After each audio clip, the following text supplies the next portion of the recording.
என்று அவருடைய பிறந்தநாள் இருக்காங்களா ராஜேஷ்? எனவே ஹாப்பி பர்த்டே. மற்றும் மறைத்த மேரி கிளாரா, ஜெயநாதன், தெரேசா மேரி, எலிசா பீட்டர், ஜசிந்தா, மேரி செலினா இவருடைய ஆண்டவர்களுக்காக இந்த தன்னுடைய கொடுக்கப்படுகின்றது. தந்தை மகன் தூயாவியாரின் பெயராலே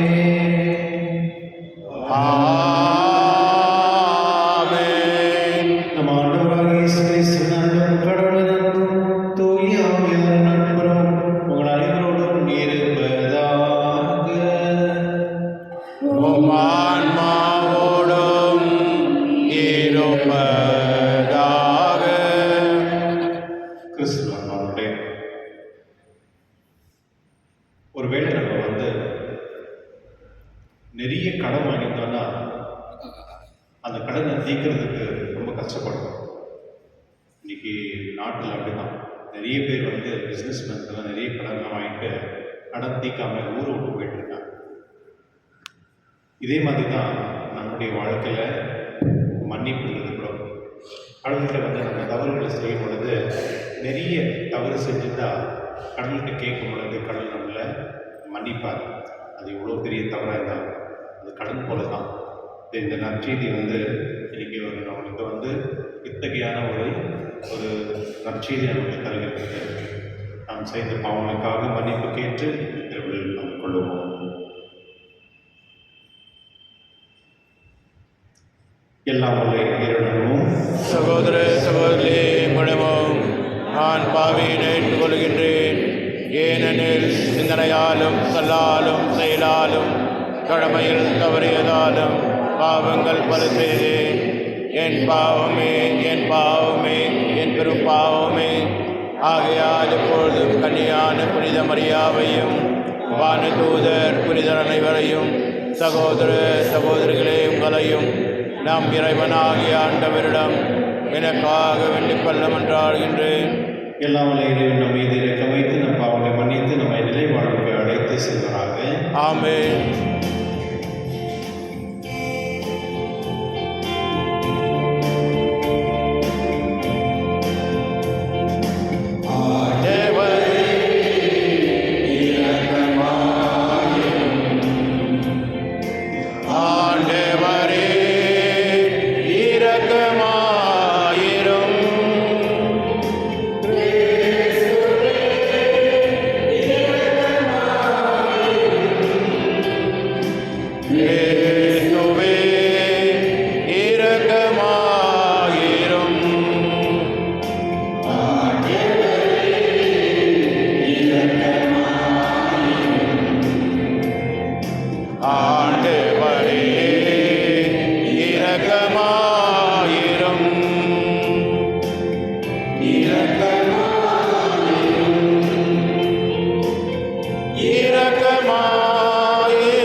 எங்களுக்கு மீட்புக்கும் மீட்பு பிள்ளைகளுக்கு உரிய உரிமையும் வழங்கும் இறைவா, உம் அன்புக்கு உரிய மக்களை கண்ணுடன் கண்ணோக்கும்.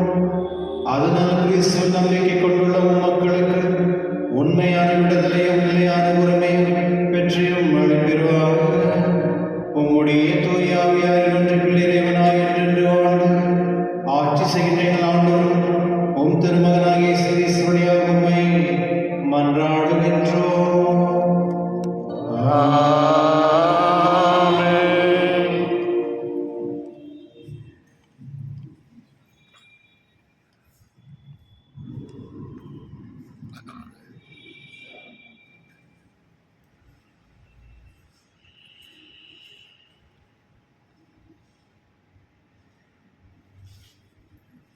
திருத்தூதர் பவுல் தீமோத்தேயுவுக்கு எழுதிய முதல் திருமுகத்திலிருந்து வாசகம். அன்பிற்குரியவர்களே, நீ இளைஞனாய் இருப்பதால் யாரும் உன்னை தாழ்வாக கருதாதிருக்கட்டும். பேச்சு, நடத்தை, அன்பு, நம்பிக்கை, தூய்மை ஆகியவற்றில் நீ விசுவாசிகளுக்கு முன்மாதிரியாய் விளங்கு. நான் வரும் வரை விசுவாசிகளுக்கு மறைநூலை படித்து காட்டுவதிலும் அறிவுரை வழங்குவதிலும் கற்பிப்பதிலும் கவனம் செலுத்து. இறைவாக்கு உரைத்து மூப்பர்கள் உன் மீது கைகளை வைத்து திருப்பணியில் அமர்த்திய போது உனக்கு அளிக்கப்பட்ட அருள் கொடையை குறித்து அக்கறை அற்றவனாய் இராதே. இவை எல்லாவற்றிலும் கவனம் செலுத்து. இவைகளிலேயே ஈடுபட்டிரு. அப்பொழுது நீ அடைந்துள்ள வளர்ச்சி எல்லாருக்கும் தெளிவாகும். உன்னை பற்றியும் உன் போதனையை பற்றியும் கருத்தாயிரு. அவைகளில் நிலைத்திரு. இவ்வாறு செய்தால் நீயும் மீட்படைவாய், உனக்கு செவிசாய்ப்போரும் மீட்படைவர். ஆண்டவரின் அருள் வாக்கு. இறைவா உமக்கு நன்றி. உங்கள் பதிவுரை பாடல் பல்லவி. ஆண்டவரின் செயல்கள் உயர்ந்தவை. ஆண்டவரின் செயல்கள் உயர்ந்தவை. அவர் தம் ஆற்றல் மிகு செயல்கள் நம்பிக்கைக்குரியவை, நீதியானவை. அவர் தம் கட்டளைகள் அனைத்தும் நிலையானவை. என்றென்றும் எக்காலமும் அவை நிலை மாறாதவை. உண்மையாலும் நீதியாலும் அவை உருவானவை. ஆண்டவரின் செயல்கள் உயர்ந்தவை. தம் மக்களுக்கு அவர் மீட்பை அளித்தார். தம் உடன்படிக்கை என்றென்றும் நிலைக்குமாறு செய்தார். அவரது திருப்பெயர் தூயது, அஞ்சுதற்கு உரியது. ஆண்டவரின் செயல்கள் உயர்ந்தவை.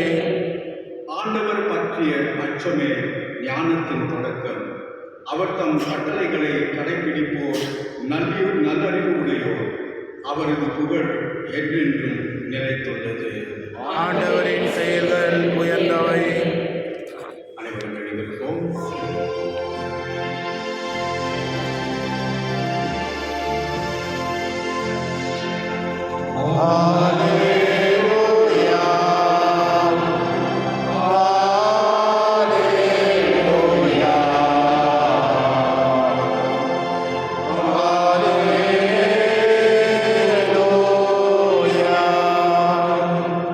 பெரும் சுமை சுமந்து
அக்காலத்தில் பரிசேயருள் ஒருவர் இயேசுவை தம்மோடு உண்பதற்கு அழைத்திருந்தார்.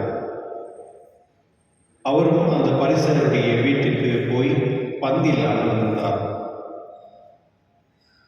அந்நகரில் பாவியான பெண் ஒருவர் இருந்தார். இயேசு பரிசேயருடைய வீட்டில் உணவு அருந்த போகிறார் என்பது அவருக்கு தெரிய வந்தது. உடனே அவர் நறுமண தைலம் கொண்டு படிகை சிமிழை கொண்டு வந்தார். இயேசுவுக்கு பின்னால் கால் மாட்டி வந்து அவர் அழுந்து கொண்டே நின்றார். அவருடைய காலடிகளை தம் கண்ணீரால் நினைத்து தம் கூந்தலால் துடைத்து தொடர்ந்து முத்தமிட்டு கால்களில் நறுமண தைலம் பூசினார். அவரை அழைத்த பரிசேயர் இதை கண்டு, இவர் ஒரு இறைவாக்கினர் என்றால் தம்மை தொடுகிற இவர் யார், எத்தகையவள் என்று அறிந்திருப்பார். இவள் பாவியற்று என்று தமக்குள்ளே சொல்லிக் கொண்டார். இயேசு அவரை பார்த்து, சீமோனே, நான் உமக்கு ஒன்று சொல்ல வேண்டும் என்றார். அதுக்கு அவர், போதகரே, சொல்லும் என்றார். அப்பொழுது அவர், கடன் கொடுப்பவர் ஒருவரிடம் ஒருவர் 500 தெனாரியம் மற்றவர் 50 தெனாரியமாக இருவரும் கடன் பெற்றிருந்தனர். கடனை தீர்க்க அவர்களால் முடியற்ற போகவே இருவர் கடனையும் அவர் தள்ளுபடி செய்துவிட்டார். இவர்களுள் யார் அவரிடம் மிகுந்த அன்பு செலுத்துவார் என்று கேட்டார். சீமன் மறுமொழியாக, அதிக கடன் யாருக்கு தள்ளுபடி செய்தாரோ அவரே என நினைக்கிறேன் என்றார். இயேசு அவரிடம், நீ சொன்னது சரியே என்றார். பின்னும் அப்பெண்ணின் பக்கம் அவர் திரும்பி சீமனிடம், இவரை பார்த்தீரா? நான் உம்முடைய வீட்டுக்குள் வந்தபோது நீர் என் கால்களிகளை கழுவ தண்ணீர் தரவில்லை. இவரோ தம் கண்ணீரால் என் காலடிகளை நினைத்து அவற்றை தமது கூந்தலால் உடைத்தார். நீர் எனக்கு முத்தம் கொடுக்கவில்லை. இவரோ நான் உள்ளே வந்த முதல் என் காலடிகளை ஓயாமல் முத்தமிட்டுக் கொண்டே இருக்கின்றார். நீர் எனது தலையில் எண்ணெயும் பூசவில்லை. இவரோ என் காலடிகளில் நறுமணம் தைலம் பூசினார். ஆகவே நான் உனக்கு சொல்கிறேன், இவர் செய்த பல பாவங்கள் மன்னிக்கப்பட்டன, ஏனெனில் இவர் மிகுதியாக அன்பு கூர்ந்தார். குறைவாக மன்னிப்பு கூறுவோர் குறைவாக அன்பு செலுத்துவோர் அவர் என்றார். பின்பு அப்பெண்ணை பார்த்து, உன் பாவங்கள் மன்னிக்கப்பட்டன என்றார். பாவங்களையும் மன்னிக்கையவர் யார் என்று அவருடன் பந்தியில் அமர்ந்திருப்பவர்கள் தமக்குள் சொல்லிக் கொண்டார்கள். இயேசு அப்பெண்ணை நோக்கி, உமது நம்பிக்கை உம்மை மீட்டது, அமைதியுடன் செல் என்றார். ஆண்டவருடைய அருள்வாக்கு. கிறிஸ்துவே உமக்கு புகழ்.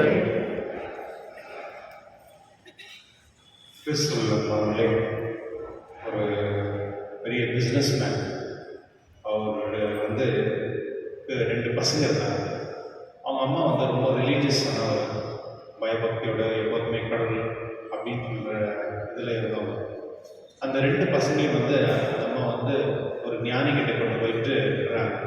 அங்கே அந்த பசங்க எப்போதுமே தினந்தோறும் தியானம் பண்ணாங்க. ஆனால் அவங்க அப்பாவுக்கு ரொம்ப கோபமாக இருந்தாங்க.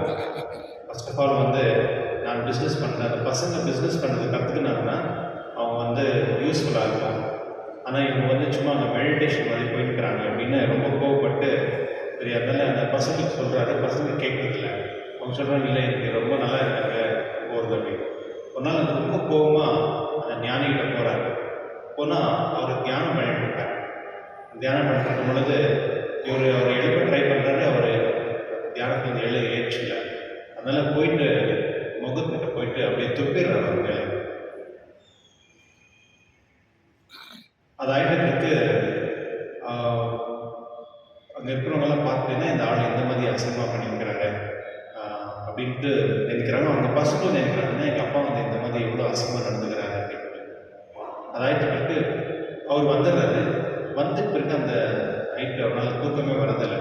ஏன்னா நான் இப்படி பண்ணிட்டேனே, அந்த ஆள் நான் இப்படி துப்பிட்டேன் இப்படி பண்ணிடக்கூடாதான்ட்டு மன உறுத்துது அவர். அதனால அவர் நம்ம கஷ்டமாக அவர்கிட்ட போயிட்டு மன்னிப்பு கேட்குறேன். இல்லைன்னா எனக்கு தூக்கமே வராது, வாழ்க்கை நான் முழுவதுமே நான் இதை நினச்சிட்டே இருக்கிறதுனால அவர் போய் மறாந்தால அந்த ஞானிகிட்ட போயிட்டு பார்த்தா அவர் மறுபடியும் தியானம் பண்ணிக்கிறாரு. அவர்கிட்ட போய் சொல்கிறாரு, நான் நேற்று வந்து உங்களை துப்பிட்டேன், நான் தயவுசெய்து என்னை மன்னிச்சிடுங்க அப்படின்ட்டார். அவர் சொல்கிறாரு, நான் எதுக்கு உன்னை மன்னிக்கணும் அப்படின்ட்டாரு. அவருக்கு ஒரு மாதிரியாக ஒரு ஞானி, நான் நேற்று தந்து செஞ்ச தவறுக்கு நான் மன்னிப்பு கேட்குறேன். அவர் நீ யார் அப்படின்னு கேட்குறாரு, எதுக்கு மன்னிக்கணும்னு கேட்குறாரு. மறுபடியும் அவர் சொல்கிறாரு, என்ன மன்னிச்சிருந்தேன், நான் செஞ்சது உண்மையிலேயே தவறு தான். அவர் மறுபடியும் அந்த ஞானி சொல்கிறாரு, நான் எதுக்கு உங்களுக்கு மன்னிக்கணும் அப்படின்றாரு. கடைசியில் வந்து அவருக்கு புரியல. இல்லைங்க, எனக்கு நான் செஞ்ச தவறுக்கு தான் நான் மனம் வர்றேன், இல்லைன்னா என்னுடைய மனசை கொடுத்துட்டே இருக்கோம், நான் தயவுசெய்து மன்னிச்சிருந்தேன். அம்மா அவர் ஞானி சொல்கிறாரு, இப்போ என் முன்னே நிற்கிறது வந்து நீ தான். நீ நேற்று யாருன்றது எனக்கு தெரியாது, நேற்று பண்ணது எனக்கு தெரியாது, அதனால் நீ கவலைப்பட வேண்டாம், இன்னைக்கு நீ என்கிட்ட இப்படிலாம் பேசுகிற, நீ போ அப்படின்னு அவர் சொல்கிறார். அப்போ தான் அவருக்கு புரியுது, ஸோ நேற்று இருந்த ஆள் வேற, இன்னைக்கு இருந்த ஆள் வேற அப்படின்னு. கிறிஸ்துவன் நம்மளே இதுதான் நம்முடைய வாழ்க்கையில் தெரிஞ்சுக்கொள்கிற ஒரு உண்மை. நிறைய முறை வந்து யாராவது நம்மளுக்கு தவறு செஞ்சுட்டாங்கன்னா நம்ம என்ன பண்ணுறோம், அதை அப்படியே மனசு வச்சுட்டே எப்போ அவங்களுக்கு சான்ஸ் கிடைக்குது அப்போ வந்து நம்ம அவங்கள வந்து தாக்கலாம், இல்லை அவங்களுக்கு என்ன பிரச்சனை பண்ணலாம், இல்லை அவங்களாம் வந்து நம்மகிட்ட மன்னிப்பு கேட்கும் பொழுது நம்ம பெருமை ஓகே நான் மன்னிச்சிடுறேன் அப்படின்னு சொல்லுவோம். இது சரியா இல்லை இந்த ஞானி பண்ணது சரியா? ஒருவர் எனக்காக தவறு செஞ்சுருக்காரு, அது யார் செஞ்சார் அப்படின்றதே நான் மறந்துட்டு போயிட்டு ஒருவேளை தெரிஞ்சா கூட அதை வந்து என்னது அந்த தெரியாமல் பாவமே செய்யாத போல நம்ம நடந்துக்கிறோமே, அது பெரிதான். என்னுடைய நற்செய்தியில் வந்து இப்படிதான், என்னுடைய அந்த ஒரு பெண்மணி அந்த வீட்டில் வரும் பொழுது அவர் வந்து கண்ணீரில் அழந்து அந்த கண்ணீரோட அந்த அவருடைய காலை கழுவி அந்த எண்ணெயை அவங்க கொண்டு வந்து அதை பூசி அந்த முத்தமிட்டு தன்னுடைய கூந்தலால் குடிக்கிறார். இது வந்து இஸ்ரேல் மக்கள் வந்து யூஸ்வலாக இந்த மாதிரி செய்ய மாட்டாங்க. ஏன்னா வந்து பெண்கள் யாருமே வந்து ஆண்கள்கிட்ட பேச மாட்டாங்க பப்ளிக்காக, அவங்களுக்கு அந்த வாய்ப்பும் கிடையாது. அந்த காலகட்டத்தில் வந்து அந்த மாதிரி ஒரு நிலைமை கிடையாது. இருந்தாலும் அவங்க வந்து ஒரு வீட்டில் இருக்கிறாருன்னு தெரிஞ்சு அவங்க வராங்க. ஒருவேளை அந்த பெண்மணி வந்து கொஞ்சம் பணக்காரங்க இருந்திருக்கலாம், ஆனால் அந்த ஊரில் இருக்கவங்க எல்லாருமே அந்த பெண்ணை வந்து ஒரு கீழான விதத்தில் பார்த்துருப்பாங்க. ஏன்னா வந்து வேலை ஏதாவது தவறு ஏதாவது செஞ்சுருக்கலாம், அதெல்லாம் அவங்க பப்ளிக் சின்னர் மாதிரி. அப்போ அங்கே இருக்கிறவங்க எல்லாருக்குமே தெரியுது. அந்த பெண் வந்து ஆண்டவர் இயேசு வந்து கால் தொடும் பொழுது இந்த கண்ணீரோடு அவர் துடிக்கும் பொழுது அந்த பரிசாயர் வந்து மனத்துக்குள்ளே யோசிக்கிறார், இவர் பாரு இவருக்கு பெரிய ப்ராஃபிட்டெல்லாம் சொல்கிறாங்க, ஆனால் ஒரு பெண் வந்து யாருன்னு தெரியல அவர் தொடும் பொழுது அப்படின்னு அவர் நினைக்கிறார். இதே தான் நான் நினைக்கிறேன். இந்த திருச்சபையில் இருக்கிறவங்க கூட நிறைய பேர் இவங்களா அவங்களா இவங்க பற்றி தெரியாதவங்களுக்கு இவங்க இப்படி அப்படின்னு நம்ம வந்து எப்போதுமே நம்முடைய மனதில் வந்து நம்ம நினைக்கிறோம், அதை சொல்கிறோம் கூட மற்றவங்கள்ட்ட நம்ம சொல்கிறோம், இவங்க சரியில்லை அவங்க சரியில்லை அப்படின்னு சொல்கிறோம். கிறிஸ்துவன் நம்மளே இது அந்த பரிசாயனுக்கும் அந்த பெண்ணுக்கும் வந்து இருக்கிற அந்த ரெண்டு பேருடைய இருக்கிற ரெண்டு பேருமே கடவுள்கிட்ட வந்து பார்க்கும் பொழுது யார் வந்து இந்த ரெண்டு பேரில் வந்து அதிக ஆசீர்வாதத்தோடு போனாங்கன்னு பார்க்கணும். அந்த பெரிய பணக்கார வீட்டுக்கு கூப்பிடுறார், ஆண்டவரே சொல்கிறார். வந்த பிறகு அங்கே நடக்கக்கூடிய ரெண்டு விஷயம், அவர் செஞ்சது அந்த பெண் செஞ்சது, இந்த ரெண்டு பேர்லையும் அவங்க கிடைத்த ரெண்டு ஆசீர்வாதம். ஒன்று அந்த அமைதி, அந்த சமாதானம். ரெண்டாவது வந்து அவர்கள் பாவங்கள் மன்னிக்கப்பட்டன, அந்த அருளோடு அவங்க போகிறாங்க. இதுதான் ஒரு வீட்டுக்கும் பார்த்து வந்து வருவாங்க, வீட்டில் வந்து பிளஸிங்காக வருவாங்க. சில நேரத்தில் வரும்பொழுது சில பேர் வீட்டில் கணவன் இருக்க மாட்டாங்க, வெறும் அந்த அம்மா மட்டும் தான் இருப்பாங்க. அவங்க வந்து வீட்டில் பசங்க யாரும் இருக்க மாட்டாங்க, ஒருத்தர் ரெண்டு பேர் தான் இருப்பாங்க. ஒரு குருக்கள் வந்து உங்கள் வீட்டுக்கு வரும் பொழுது அந்த ஹோல் குடும்பமே நீங்கள் அங்கே இருக்கணும். அது வந்து ஒரு ஆசீர்வாதம். அந்த குருவானர் வந்து கடவுளுடைய பிரசனத்தினால வர்றதுனால அந்த ஃபாதர்ஸ் வரும் பொழுது உங்களுக்கு அந்த பிளெஸிங் தான் வரும். அதுக்காக தான் வந்து அந்த காலத்தில் திருச்சபையில் வந்து எப்போல்லாம் வந்து பிளெஸிங் வந்து ரெகுலராக வந்து சில பேர் கூடுவாங்க. சில வீட்டில் நான் பார்ப்பேன், வெறும் வீட்டில் இருக்கிறவங்க மட்டும் இருக்க மாட்டாங்க, அவங்க சம்பந்தி, அவங்க ரிலேட்டிவ்ஸ் எல்லாருமே கூடுவாங்க, ஃபாதர் வர பிளஸிங் வருங்க அப்படின்னு. ஏன்னா அவங்களுக்கு தெரியுது கடவுளுடைய அருள் உங்களுக்கு கிடைக்கும் அப்படின்னு. இதுதான் உண்மை. ஏன்னா ஆண்டவர் இயேசு வந்து அவர் பாருங்கள், அந்த வீட்டில் போகும்பொழுது அந்த பரிசாரத்தை கூப்பிடுறாரு சாப்பாட்டுக்கு, விருந்துக்கு. ஆனால் அந்த பரிசாரம் வந்து அந்த அருள் அவர் பெற்றுக்கொள்ளலை. யார் வந்து பெற்றுக்கொண்டது? வெளியிலிருந்து வந்த ஒரு ஒரு ஒரு பப்ளிக் சின்னர் அப்படின்னு சொல்லக்கூடிய, அவங்க தவறானவங்க அப்படின்னு சொல்லக்கூடிய ஒரு பெண்மணிக்கு தான் வந்து கடவுள் முழுமையான ஆசிரியர் கொடுத்து ஃபஸ்ட்டு உன்னுடைய விசுவாசத்தை காப்பாற்றுறது அப்படின்னு சொல்லி உன்னுடைய பாவங்கள் மன்னிக்கப்பட்டு போ அப்படின்னு சொல்கிறாங்க. கிறிஸ்துவர்களே, இதுதான் நடக்குது. நீங்கள் வந்து சில நேரத்தில் திருப்பலி முடிச்சுட்டு நீங்கள் வந்து வெளியே போகும்பொழுது உங்கள் உடலில் வந்து நீங்கள் வாங்கி கொண்ட அந்த நற்கருணை இருக்குல்ல, அந்த நற்கருணை மூலிமா உங்களுக்கு சில நேரத்தில் ஆஸ்பத்திரி கிடைக்குதா இல்லையோ, ஆனால் நீங்கள் போகிற இடத்துல வேறு யாரும் டச் பண்ணிங்களா இல்லை யாரும் பேசுனீங்கன்னா உங்களுடைய அருள் வந்து அவங்களுக்கு போகும். ஏன்னா அந்த இடத்துல வந்து நியாயமான இருக்கிறவங்க யாரும் இருந்தாங்கன்னா, இல்லை யாராவது வந்து கடவுளுடைய அருள் தேவை இருக்குன்னு யாரெல்லாம் வந்து விருப்பப்படுறாங்களோ அந்த அருள் அவங்களுக்கு போகும். இதுதான் உண்மை. கிறிஸ்தவர்களுடைய என்னுடைய நற்செய்தி வந்து ரொம்ப அழகான ஆண்டவருடைய இரக்கம் தெரிகிறது. அதுக்காக யாருன்னா ஃபாதர் வந்து நீங்கள் காசு கொடுக்கணும், தண்ணி ஊற்றணும் அப்படி இல்லை, அது மீனிங் இல்லை. சில பேர் நான் பார்ப்பேன், அந்த யாருன்னா ஃபாதர் சொன்னாங்க ஓடி முடியாது வந்து இது பண்ணி இந்த செய் அது செய், ஏதாவது கிச்சன்லேயே இருப்பாங்க. நாங்கள் என்ன சொல்கிறோன்னு கேட்க மாட்டாங்க. அது அவங்களுடைய அன்புக்காக பண்ணுறாங்க. ஆனால் இருந்தாலும் கடவுளுடைய ஆசீர்வாதம் வரும் பொழுது நம்ம அதை பெற்றுக்கொள்றதுக்கு நம்ம தயாராக இருக்கோம். இன்றைய நற்செய்தி வந்து பாவ மன்னிப்பு வந்து யார் அதிகமாக செஞ்சுருக்காங்களோ அவங்களுக்கு இரக்கம் ஜாஸ்தி தான். அதுதான் நீங்கள் பார்க்கணும். அந்த அம்மாவுக்கிட்ட நிறைய பாவம் இருக்கிறதுனால, அதாவது அந்த கடன், இந்த ரொம்ப நல்ல உதாரணம் அது. நம்ம யாருன்னா கடன் வாங்கிட்டு நம்ம கடன் நீங்கள் கொடுக்க வேண்டாம்னு சொல்லிட்டா நான் எவ்வளோ சந்தோஷப்படுறோம் இல்லையா? இந்த மோடி கவர்மெண்ட் எல்லாம் பண்ணிட்டு இருக்காங்க. இந்த மாதிரி பார்த்துருக்கீங்களா? பெரிய பெரிய பணக்காரர்கள் நிறைய பணம் வாங்கியிருப்பாங்க, அதனால் மக்களுடைய பணம், அதனால் அவங்க மன்னிச்சு விட்றாங்க, பரவாயில்ல பிரச்சனை இல்லை, கார்பரேட் எல்லாம் நீங்கள் ஒன்றும் கொடுக்க வேண்டாம் அப்படின்னு. ஆனால் அது யாருடைய? மக்களுடைய பணம். ஆனால் இங்கே வந்து ஆண்டவர் இயேசு வந்து மற்ற மனிதன் வந்து எந்த ஒரு மனிதன் வந்து நான் பாவி என்று ஏற்றுக்கொண்டு மன வருந்தி நம்ம வராங்களோ அவருடைய பாவங்கள் மன்னிக்கப்படுகிறது. கன்ஃபெஷன் கூட இதுதான் நடக்குது. யார் வந்து உணர்றாங்க, ஆமாம் நான் பாவி, கடவுளை என்னை மன்னியும் கேட்கும் பொழுது கடவுள் அவர்களுக்கு தாராளமாக அந்த அருள் கொடுத்து அந்த பாவத்தை நீக்கிறாங்க. அதுதான் கிரேட்டஸ்ட் கிஃப்ட். அது வந்து எவ்வளோ கடவுள் நான் வாங்கியிருக்கேன், அந்த கடத்தை எல்லாம் கடவுள் நம்மளை தீக்கிறாருன்றது. இதனை இந்த திருவள்ளியில் கடவுள் கொண்டாடவும், இறைவன் நான் செஞ்ச பாவங்களுக்காக நான் மன வருந்தி என்னை பாவங்களை மன்னித்து என்னை ஏற்றுக்கொள்ளும் என்ற மனதோடு நம்ம ஜெபிக்கும் பொழுது ஆண்டவர் நம்மளை ஆசீர்வதிப்பார்.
சகோதரர்களே, நம் அனைவருக்கும் திருவள்ளியில் தந்தையாகும்படி செய்யுங்கள்.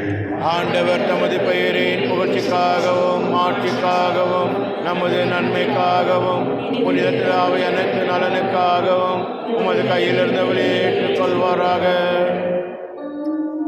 இறைவா, உண்மையான இறைப்பற்றுக்கு அமைதிக்கும் காரணரே, மாண்புக்கு உரிய உண்மை காணிக்கை வழியாக தகுந்த முறையில் வழிபட நாங்கள் வேண்டுகின்றோம்.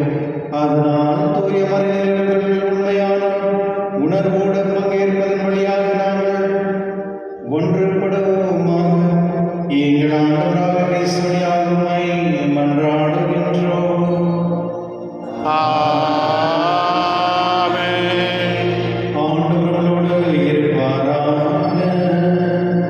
ஓம் ஆன்மாவோடும் இருப்பாராக. இதை எங்களை ஆண்டவரிடம் எழுப்புங்கள். ஆண்டவரிடம் எழுப்பியுள்ளோம். நம் இறைவனாகிய ஆண்டவருக்கு நன்றி கூறுவோம். அது தகுதியும் நீதியும் ஆனது. ஆண்டவரே, பரிசுத்தந்தை இல்லாமல் இறைவா என்னும் எங்கள் ஆண்டவர் கிறிஸ்து வழியாக நாடுகளிடத்தில் நாங்கள் உங்களுக்கு நன்றி செலுத்துவது மெய்யாகவே தகுதியும் நீதியுமாகும். எங்கள் கடமையும் மீட்புக்குரிய செயலுமாகும். கிறிஸ்து மனிதன் பிள்ளைகளை இருக்குமென்று கன்னிமரிடம் பிறக்க திருவிழமானார். சிலுவையில் பாடப்பட்டு எங்களை நித்திய சாவிலிருந்து விடுவித்தார். இருந்தவரும் இருத்தெழுந்த நித்திய வாழ்வை எங்களுக்கு அளித்தார். ஆகவே தூதராகத்தோடும் அரியணை சொல்வோம் ஆட்சிகள் மற்றும் அனைவரும் அனைவரோடும் சேர்ந்து நாங்கள் நமது மகிமை புகழ்ந்து பாடி முடிவென்றி சொல்வதாவது: தூயவர் தூயவர் தூயவர் வான்படைகளின் கடவுளாம் ஆண்டவர். விண்ணகமும் மன்னகமும் உமது மாட்சியால் நிறைந்துள்ளன. உன்னதங்களிலே ஓசானா. ஆண்டவர் பெயரால் வருகின்றவர் ஆசீர் பெற்றவர். உன்னதங்களிலே ஓசானா. ஆண்டவரே, உண்மையாகவே தூயவர் தூய்மை அனைத்துக்கும் ஊற்று. ஆகவே முடியாகவே புரிந்து இக்காணிகளை தூய்மைப்படுத்த உம்மை வேண்டுகின்றோம். இவ்வாறு எங்கள் ஆண்டவர் இயேசு கிறிஸ்துவின் உடலும் இரத்தமாக எங்களுக்கு மாறுமளவாக அவர் பாடுபட உள்ளம் கிடைத்து தம்மை கழித்த போது அப்பத்திடத்து நன்றி செலுத்தி அதை விட்டு தம் சீடர்கள் கழித்து கூறியதாவது: அனைவரும் இதிலிருந்து பெற்று உண்ணுங்கள், ஏனெனில் இது உங்களுக்காக கையளிக்கப்படும் என் உடல்.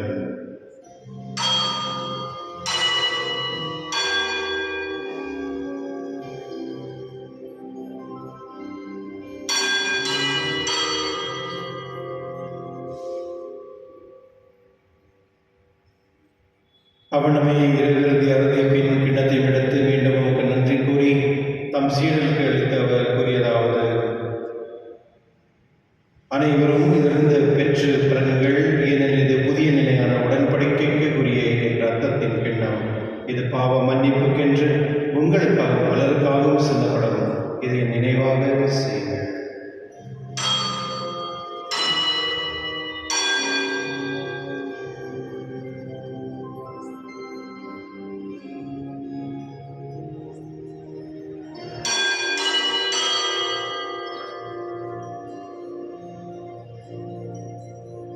நம்பிக்கையின் மறைபொருள்.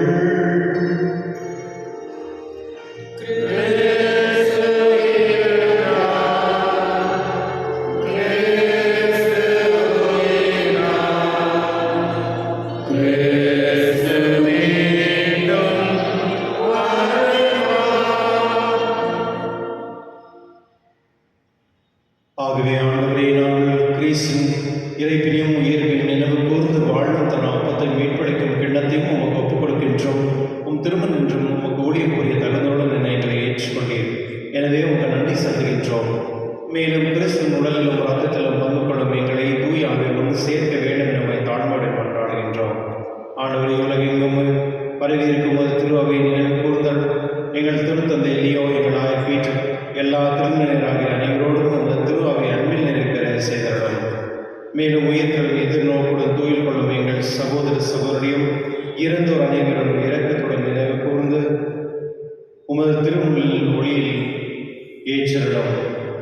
எங்கள் அனைவரின் மீதும் இரக்கமாயிரும். கடவுள் புனித்தாய் புனித மரியா, அவருடைய கணவராத புனித யோசேப், புனித திருத்தூதர்கள், இவ்வுலகில் உமக்கு உகந்தவராக இருந்தவராகிய புனிதர் அனைவரோடும் நாங்கள் நிலை வாழ்வில் பங்கு கொள்ளும் தகுதி பெற்று உம் திருமகன் இயேசு கிறிஸ்து வழியாக உம்மை புகழ்ந்தேத்துமாறாக உம்மை மன்றாடுகின்றோம்.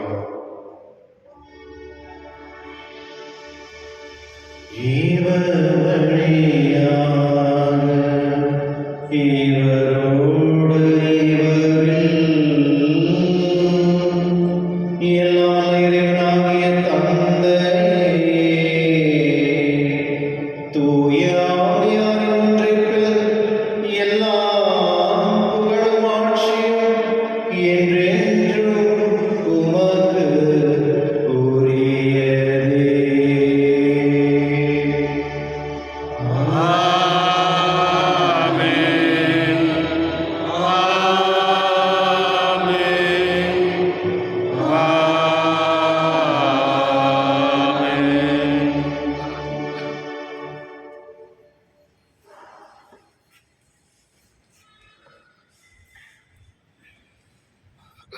மீட்பெரும் கட்டளையால் பிறப்பிக்கப்பட்ட இறை பயிற்சியினால் பயிற்சிக்கு நாம் பதில் சொல்லுவோம்.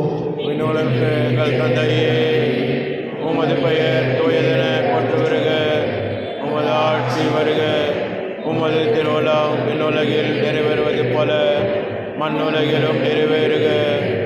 எங்கள் அன்றாட உணவை இன்று எங்களுக்கு தாரும். எங்களுக்கு எதிராக குற்றம் செய்வோரை நாங்கள் மன்னிப்பது போல எங்கள் குற்றங்களை மன்னியும். எங்களை சோதனைக்கு உட்படுத்தாதேயும், தீமையிலிருந்து எங்களை விடுவித்தள்ளும்.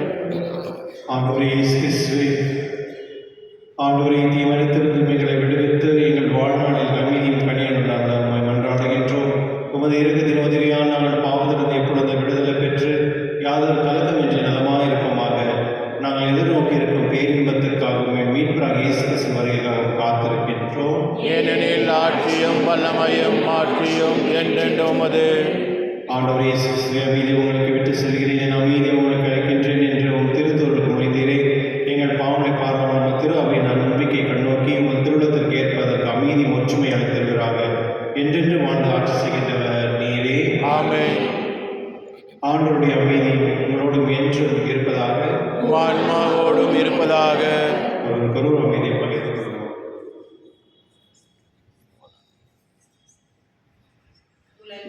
பாவம் போக்கும் இறைவனின் சமரியே, எம்மேல் இரக்கம் வையும். உலகின் பாவம் போக்கும் இறைவனின் சமரியே, எம்மேல் இரக்கம் வையும். உலகின் பாவம் போக்கும் இறைவனின் சமரியே, எமக்கு அமைதி அருளும்.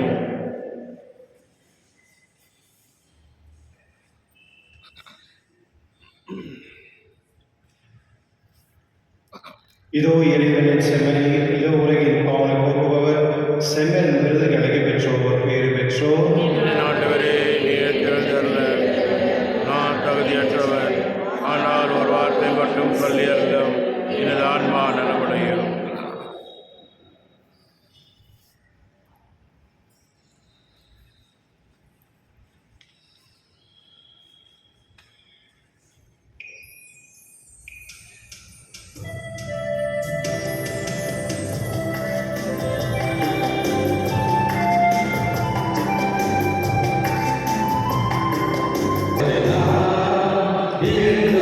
Amen.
அனுதினமும் பொழிய செய்கின்ற திறனன்பும் உமது அரசின் வருகைக்கான எதிர்நோக்கி எம்மை பயணிக்க செய்வதாக. படைப்பனைத்தோடும் இணைந்து புதிய விண்ணகமும் புதிய மன்னகம் நோக்கிய எம் பயணத்தில் நற்செய்தியின் விதைகளை நாளும் படுத்தெடுக்கும் நல்லோராய் எம்மை மாற்றுகிறாக. மீட்பின் யூபி கொண்டாட்டம் மற்றும் எம்பங்கின் யூபி கொண்டாட்டம் ஆகியவற்றில் அருளும் ஆசிரும் விண்ணக செல்வங்களின் மீதான உண்மையான நாட்டத்தை எம்மில் தூண்டி எழுப்புவதாக. வங்கி பாதுகாவலராகிய மீட்பர் இயேசுவின் தூய்மை மிகு இதயத்தில் வருகின்ற மகிழ்ச்சியையும் அமைதியையும் படைப்படைத்திற்கும் பகிர்ந்து கொடுக்கக்கூடிய திருத்தூதர்களாக எம்மை மாற்றுகிறார்கள்.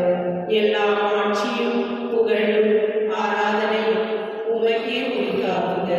ஆமென்.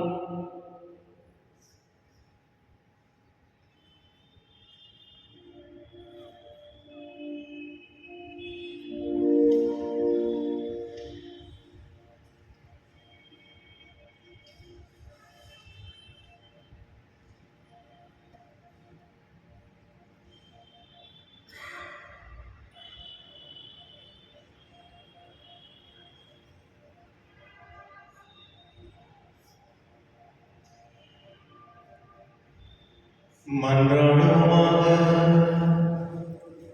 ஆண்டவரே, உமது வார்த்தையாலும் விண்ணக விருந்தாலும் உம் நம்பிக்கையாளருக்கு நீர் உணவு அளித்து வாக்களிக்கின்றீர். இவ்வாறு அன்பு திருமகன் அளிக்கும் மாபெரும் கொடைகளை நாங்கள்